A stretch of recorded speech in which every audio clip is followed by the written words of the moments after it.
We sounded the emergency alarms because a human entered a 5-gravity kill zone, but instead of dying, he started jogging like it was his morning warm-up.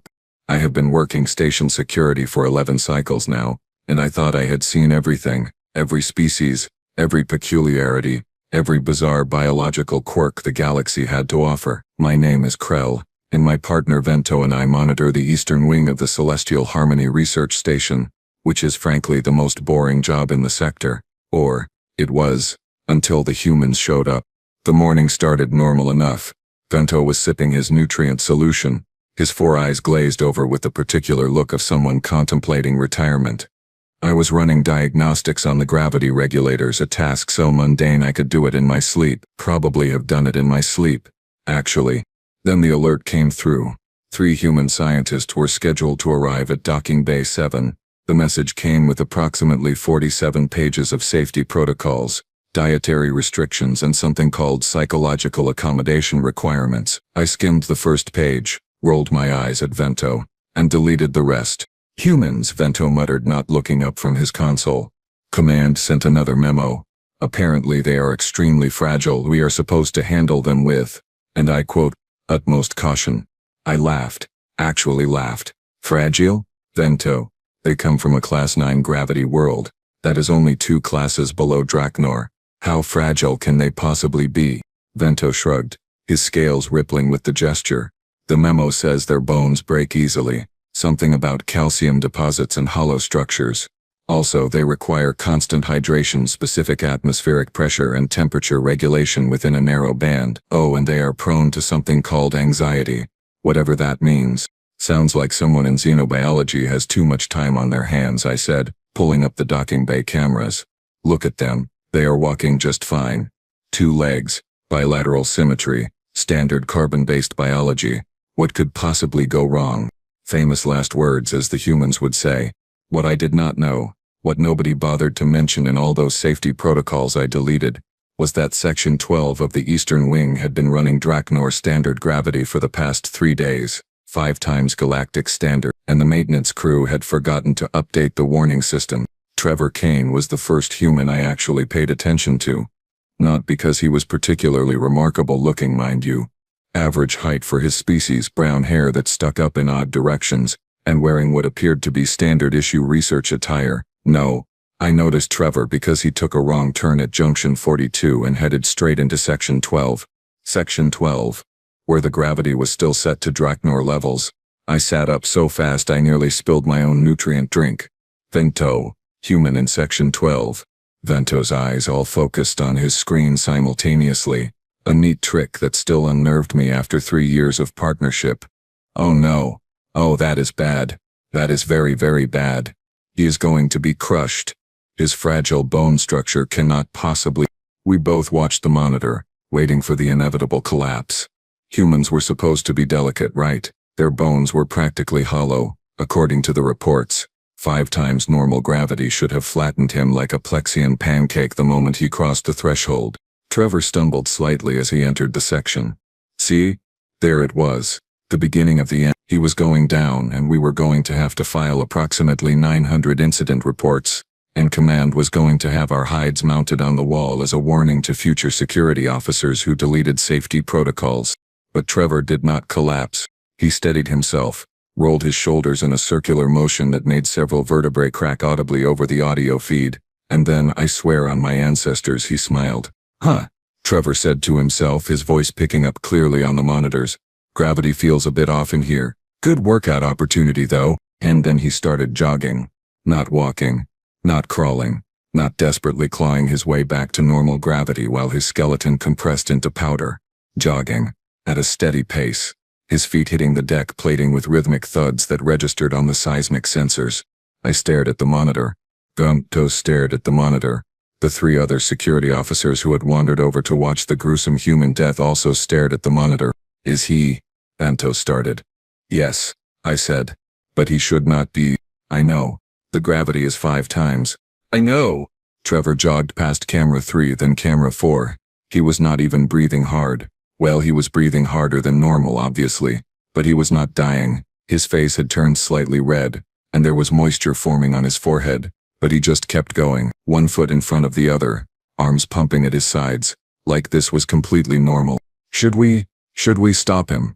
One of the other officers asked. That snapped me out of my stupor. Yes. Sound the alarm. Get medical down here. That human is going to kill himself, and I am not explaining this to command. I slammed my manipulator down on the emergency response button so hard the console cracked. Alarms blared throughout the eastern wing, the kind of ear-splitting wail reserved for hull breaches, radiation leaks, and apparently suicidal humans jogging in extreme gravity. Medical emergency. Section 12. We have a human in 5 times standard gravity. Repeat, human in critical danger. Section 12. I was shouting into the comm system, probably loud enough that half the station heard me without the benefit of speakers. Vento was already pulling up the emergency medical roster. Dr. Plinks is on duty, dispatching her team now. Estimated arrival time 4 minutes. 4 minutes. This human would be a puddle of organic matter in 4 minutes. My comm unit exploded with chatter. First the medical team confirming deployment. Then maintenance asking what idiot had entered Section 12 without checking the gravity warnings. Then, and this was the worst part, Station Commander Thorvus himself. Krell, this is Thorvus. Report. Now. Commander Thorvus was a Vaxillian, which meant he stood nearly 3 meters tall, had mandibles that could cut through hull plating, and possessed exactly zero tolerance for nonsense. I had spent 11 cycles avoiding his direct attention. That streak just ended spectacularly. Commander, we have a human who entered Section 12 approximately 90 seconds ago. He is currently, jogging, sir. There was a long pause. Repeat that last part, Officer Krell. The human is jogging, sir, in 5 times standard gravity. He has not collapsed yet. Another pause, longer this time. I could practically hear the commander's mandibles grinding together. Get him out of there, immediately, and open a comm channel to him. If he is still conscious, we need to tell him to stop moving before his circulatory system fails. Right, comm channel. I should have thought of that. I frantically pulled up Trevor's personal comm code and activated the link. Attention human scientist Trevor Kane. This is station security. You are in a high gravity zone. Please stop all movement and remain stationary. Medical assistance is on the way. Repeat, stop moving immediately. There was a crackling sound. Then Trevor's voice came through. Slightly breathless but altogether too cheerful for someone who should be dying. Oh, hey there. Yeah, I noticed the gravity was a bit higher in this section. No worries though. It is actually kind of nice. Been sitting at a desk all morning, so this is a good chance to get my heart rate up. Do you guys have a gym on this station? 'Cause if the equipment can handle this kind of gravity, I would love to. Stop jogging. I may have screamed that part. What? Why, I am just doing a light warm-up. Seriously, this is nothing. Back on Earth I do 10 kilometers every morning before breakfast. Well, okay, 5 times gravity is a bit much for a full run, but a few laps around this section should be fine. Hey, how big is this area anyway? The signage is a bit confusing. Bento had gone completely still, all 4 eyes fixed on the monitor in what I recognized as existential shock. On screen, Trevor waved at camera 5 as he jogged past, apparently having spotted the security lens. He thinks this is light exercise, Vento whispered. Krell, he thinks 5 times gravity is light exercise. Medical team is 1 minute out, another officer reported, her voice shaking. Commander Thorvus is on his way to the monitoring room. Oh, fantastic. Just fantastic. On the monitor, Trevor kept jogging, his pace steady and even. He had started humming something. A human song, probably, because apparently having enough oxygen to hum while jogging in crushing gravity was just a normal Tuesday for these lunatics. Dr. Plinks and her team arrived in full exosuits, the kind we use for extreme environment rescues. Each suit was powered by triple redundant servo systems designed to help the wearer move in up to 6 times standard gravity. They looked like armored behemoths as they assembled at the Section 12 entrance, running final checks on their equipment. Remember, Dr. Plinks was saying over the comm, her voice tight with professional concern. The human will likely be unconscious. His bones may have already fractured. We extract him as gently as possible and get him to medical. No sudden movements. I watched on the monitor as the medical team crossed the threshold into Section 12. The moment they entered the high gravity zone, their movements became sluggish, labored. Even with the exosuits, they were fighting against 5 times their normal weight. Each step looked like it required monumental effort. Dr. Plinks, a Quilarian with 6 limbs and usually graceful movements, was moving like she was wading through construction foam. Visual on the human, she reported, her breathing already heavy. Wait, he is still upright. How is he still upright? Trevor had stopped jogging and was now staring at the medical team with obvious confusion. Oh, hello. Are you folks okay? Those suits look really heavy. Do you need some help? Do we need help? Dr. Plinks repeated, her voice climbing an octave. Sir, you are the one in mortal danger. Please, hold still. We are here to rescue you. Trevor tilted his head, which should have been impossible given that his neck was supporting 5 times the normal weight of his skull. Rescue me? From what? The gravity? Yeah, it is a bit high, but I am fine. Really, you guys look like you are struggling though. Seriously, do you need a hand? And then, because the universe apparently had a sense of humor, Trevor jogged over to the medical team. He actually jogged toward them, closing the distance in seconds while they were still laboriously taking their 3rd steps into the section. Everyone stay calm, Dr. Plink said, though she sounded anything but calm herself. I am going to scan him. Maybe he is running on adrenaline and does not realize he is injured. She raised her medical scanner with great effort, the device weighing 5 times its normal weight in her grip. The scanner beeped. Word. And then beeped again in what I can only describe as mechanical confusion. That cannot be right, Dr. Plinks muttered. She shook the scanner. Scanned Trevor again. Got the same results. This is impossible. What is it, doctor? I asked over the comm, though I was not sure I wanted to know.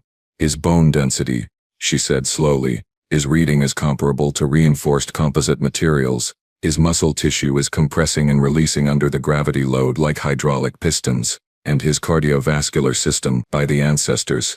His heart is pumping with enough force to supply blood to his brain against 5 times normal pressure. The organ should have ruptured by now. I work out, Trevor offered helpfully. And humans kind of evolved in high gravity, so we are built pretty sturdy. Is this about the safety protocols? Because I did read the station manual, but it did not say anything about gravity zones. Also, are you sure you guys are okay? Your breathing sounds really labored. One of the medical technicians, a young Flenxian on his first emergency call, made a sound somewhere between a laugh and a sob. He is asking if we are okay. We are in powered exosuits, and he is asking if we need medical attention. Dr. Plinks attempted to move closer to Trevor, but her exosuit servo whined in protest. Sir, Trevor, I need you to listen very carefully. You need to exit this section immediately. The gravity here is 5 times galactic standard. It is not safe for you. Trevor looked around the section, then back at the struggling medical team. Okay, sure, but do you guys want to head out first? Because no offense, but you look like you are about to collapse, and I am pretty sure I can move faster if you need me to get help or something. He was right. He absolutely could move faster. In fact, he could probably carry all 5 of them out while jogging, and that thought was somehow more terrifying than anything else that had happened in the last 5 minutes. Getting Trevor out of Section 12 was easier than getting the medical team out. He walked ahead at a casual pace while the exo-suited rescue team labored behind him, servo motors whining with every step. By the time everyone reached normal gravity, Dr. Plinks looked like she had aged several cycles, and Trevor looked like he had enjoyed a pleasant stroll. The medical bay examination room was packed. Dr. Plinks, her entire staff, Commander Thorvas, Vento, myself, and about 6 other personnel who had found excuses to be there. We all stared at Trevor like he was some kind of physics-defying anomaly, which, to be fair, he was. Trevor sat on the examination table, legs dangling off the edge, looking confused by all the attention. So, am I in trouble? Because I really did not see any warning signs. I thought maybe it was just a different section with adjustable gravity for, I do not know, equipment testing or something. Dr. Plinks had her scanner out again, running it over Trevor for the 5th time. You thought the gravity felt heavy? Well, yeah, Trevor said, shrugging. It was noticeable. Like my legs felt a bit heavier than normal and my breathing was elevated. But nothing too bad. Kind of like jogging uphill back home, you know?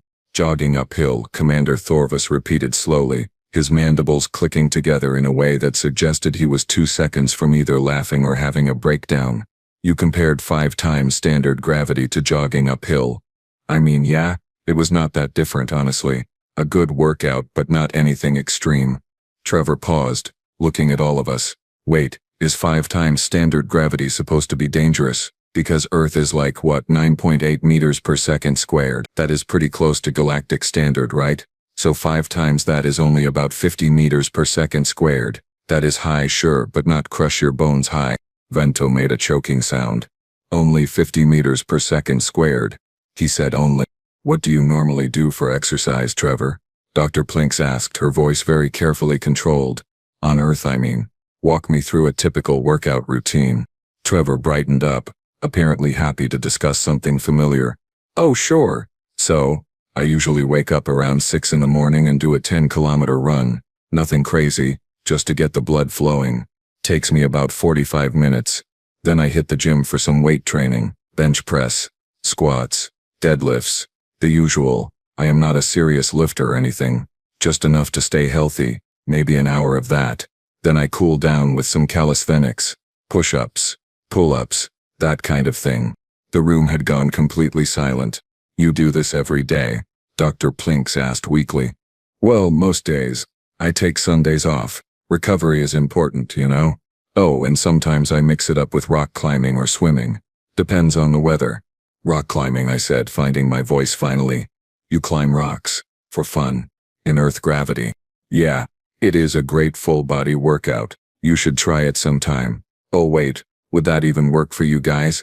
I guess your species might not have the grip strength. No offense. No offense. This human just casually mentioned that his idea of a light warm-up jog was something that would hospitalize most species in the galaxy, and he was worried about offending us regarding grip strength. Commander Thorvus rubbed his face with one large manipulator. Dr. Plinks, what exactly are human baseline physical capabilities? Dr. Plinks pulled up a data file on her console, scanned through it, and then closed it again. According to the xenobiology database, humans evolved as pursuit predators on a high-gravity world. With elevated oxygen levels and extreme environmental variability, they have disproportionate endurance, regenerative capabilities, and structural resilience compared to most spacefaring species. In short, Commander, they are terrifying. I prefer the term adaptable, Trevor offered cheerfully. Commander Thorvus dismissed Trevor with strict instructions to stay in clearly marked standard gravity zones, which Trevor agreed to with the kind of cheerful obedience that somehow made everything worse. Once the human left, the commander turned to Vento and me with an expression that suggested our careers were about to get very interesting. Formal incident report, he said flatly. Everything. I want every detail documented, time-stamped and filed with station administration within the hour. I groaned internally but pulled up the reporting interface. Sir, technically speaking, no actual harm occurred. The human is fine. Better than fine, actually. Should this really be classified as an incident? Krull, a human just jogged in 5 times standard gravity and then offered to help the medical team in exosuits. If that does not qualify as an incident, I do not know what does. Commander Thorvus settled his bulk into a reinforced chair that creaked under his weight. The question we need to answer is whether the human was the safety hazard or if our station is insufficiently prepared for human occupancy. Vento looked up from his console where he was reviewing security footage. Commander, I think we need to seriously consider the second option. I have been pulling records from the past 2 days since the humans arrived. There have been, several other incidents. Define several, Thorvus said. 17. Vento pulled up a list. The human named Dr. Rachel Okoye accidentally broke 3 door panels because she, quote, pulled too hard when they did not open fast enough. Another human, Jason Reeves, sent 4 Plexians to medical after what he described as friendly shoulder pats. And there was an incident in the cafeteria where a human named Lisa Park bit through a standard eating utensil because, and I quote again, the food was tougher than expected. I stared at the list. They have been here for 2 days. How did we not know about this? The incidents were filed under equipment malfunction and minor medical events, Vento explained. Nobody connected them to human baseline strength until now. Commander Thorvus was pulling up files on his own console, his mandibles working in agitation. Earth's planetary classification. Let me see. Class 9 gravity world, check. Oxygen-rich atmosphere with partial pressure sufficient to support combustion, check. Extreme axial tilt, causing severe seasonal variation, check. Tectonic activity, active weather systems including electrical storms, temperature ranges from -80 to +50 Celsius, depending on location. He trailed off, scrolling further. This planet is classified as a death world. How did humans become the dominant species on a death world? By being more dangerous than everything else on it apparently, I muttered, typing up my section of the report. Vento had pulled up additional data. Commander, there is a note here in the xenobiology files. It says that humans are one of only 3 known sapient species that evolved as pursuit predators. The other 2 are extinct. Humans are also the only known species that regularly consumes chemical toxins for recreational purposes, including ethanol, caffeine, and capsaicin.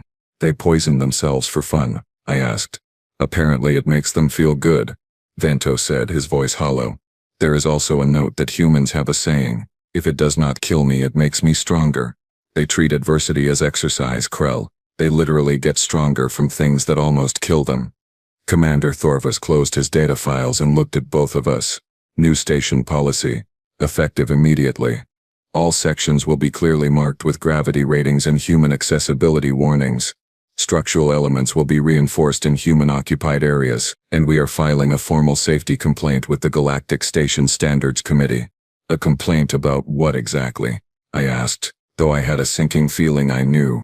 That current multi-species station safety standards are inadequate for human occupation. Either we need stronger stations, or we need to keep humans away from anything fragile, which, based on today's events, appears to be everything. The Galactic Station Safety Committee convened 3 days later in Conference Room Alpha, which had been hastily reinforced after Lisa Park leaned against a wall and left a hand-shaped dent in the panel. 6 species were represented, each looking more uncomfortable than the last as they reviewed the incident reports. Chairman Velk, a centaurian with crystalline skin that refracted light in unsettling ways, called the meeting to order. We are here to discuss the human integration issue. Commander Thorvus has filed a formal complaint citing inadequate safety standards. Before we proceed with policy discussions, we have invited one of the humans to provide context on their species' baseline capabilities. Trevor Kane, please come forward. Trevor entered carrying a datapad and wearing what appeared to be exercise clothing. This immediately set off alarm bells in my head. I was sitting in the back row with Vento, both of us having been called as witnesses. Thanks for having me, Trevor said, setting up a holo display. So, I understand there is some concern about human physical capabilities. I put together a presentation showing normal human activities. Nothing extreme, just everyday stuff most people back home can do. The first holo image showed a human female running. This is a marathon. It is a running race covering 42.2 kilometers. Humans do this recreationally. The current record is just over 2 hours, which means the runner maintained an average pace of about 20 kilometers per hour for 2 straight hours. Representative Kixel, a floating gas-based life form, actually rippled with distress. 2 hours of continuous running, without rest. That would kill most species from cardiac failure. Oh, we can go way longer than that, Trevor said cheerfully, pulling up another image. Ultramarathons can be 100 kilometers or more. Some humans run for 24 hours straight. It is called endurance running, and it is kind of our thing. We evolved to chase prey animals until they collapsed from exhaustion. The committee members exchanged horrified looks. Trevor continued, oblivious to the growing terror in the room. Now regarding the strength issue, this is a video of a standard human gym. The holo display showed humans lifting metal bars with weights attached. That person there is bench pressing 140 kilograms. She is not a professional athlete, just someone who works out regularly. The human strength record for deadlift is over 500 kilograms. 500, Chairman Velk repeated faintly. That is more than a cargo loading mech. Yeah, humans are pretty strong. It is the muscle density thing. Oh, and here is rock climbing. Like I mentioned before, the display showed a human clinging to a vertical rock face. This requires a grip strength of about 40 to 50 kilograms per hand. Most humans can achieve this with training. Representative Thonix, a Bravali with 4 arms, raised 1 limb weakly. That grip strength would allow a human to crush most of our communication devices, or hypothetically limbs. I mean, yeah, if we squeezed hard, Trevor admitted, but we have pretty good control. We are not just going around crushing things. Usually, Vento whispered next to me. Trevor switched slides again. Now, this is important for the station safety discussion. Human reaction times. We can process visual information and react in about 0.25 seconds. Our hand-eye coordination allows us to catch objects moving at high speeds, which is why we have sports like baseball where we hit small projectiles traveling at 40 meters per second with wooden sticks. The committee was silent. Representative Kixel had stopped rippling entirely, which I was pretty sure meant they were in shock. For fun, Chairman Velk said weakly. You hit high-speed projectiles with sticks for fun. Well, yeah. It is a game. Pretty popular back home. Trevor smiled. Oh, and I brought some equipment to demonstrate human light exercise if that would be helpful. I have some resistance bands, a jump rope and some hand weights. Just 5 kilograms each. Nothing crazy. No, at least 4 committee members shouted simultaneously. Chairman Velk held up a crystalline hand. I think we have seen enough, thank you, Trevor. We will, take this information under advisement. As Trevor gathered his materials and left, looking slightly disappointed that he did not get to demonstrate, the committee sat in stunned silence. Finally, Representative Kixel spoke. I move that we immediately implement human-specific safety warnings throughout all multi-species facilities. Seconded, said every other representative in unison. All in favor? Chairman Velk asked. Every manipulator, limb and energy tendril in the room went up. Motion carries. Let us never speak of the demonstration that almost happened. The changes happened fast. Within a week, Celestial Harmony Research Station looked like it had been invaded by a paranoid safety inspector with unlimited budget and a fear of humans.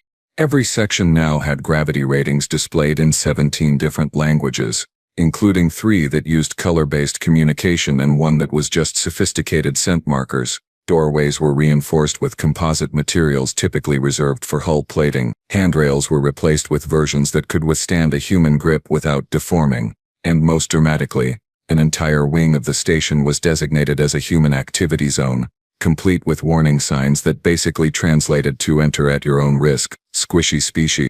The signs were Vento's personal favorite. They featured a pictogram of a human silhouette surrounded by symbols indicating high impact forces, elevated gravity tolerance and extreme grip strength. In Standard Galactic they read, Caution, human activities species with standard durability should exercise extreme caution. Protective equipment recommended. It makes them sound like natural disasters, Vento observed as we installed the 47th sign that morning. If the shoe fits, I muttered, securing the mounting bracket with extra reinforcement bolts. The human population on the station had grown to 12, and they were all universally baffled by the new protocols. Dr. Rachel Okoye had spent 20 minutes arguing with me about why she needed to file a movement plan before going to the cafeteria. Jason Reeves kept apologizing for existing every time he walked past other species in the corridors, and Lisa Park had started carrying around a padded glove specifically for opening doors, which she claimed was ridiculous overkill. Trevor, meanwhile, had become something of a station celebrity. Other species would stop him in the halls asking questions about human capabilities with the kind of morbid fascination usually reserved for studying black holes or temporal anomalies. He handled it with good humor, though I noticed he had started downplaying his morning runs as just a quick walk to avoid causing panic. I found him one afternoon in the newly designated human gym, which was really just a reinforced cargo bay with some equipment bolted to the floor. He was doing pull-ups on a bar that had been rated for small vehicle suspension. Hey Krell, he said, dropping down after his 20th repetition without even breathing hard. Got a question for you. As long as it is not about testing higher gravity zones, I said. He laughed.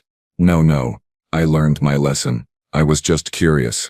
With all these new safety protocols about humans being dangerous, does that mean you guys think Earth is like super dangerous? Because honestly it is pretty tame compared to some places in the galaxy I have read about. I stared at him. Trevor, your planet has weather systems that can level cities, tectonic activity that reshapes continents, predators that can kill humans despite your ridiculous durability. How is that tame? Well, yeah, but we have warning systems for the weather, building codes for earthquakes, and most of the really dangerous predators are extinct or endangered now because, humans. He shrugged. Besides, Earth does not have things like radiation storms or methane oceans or those planets where it rains sulfuric acid. Now those places are dangerous.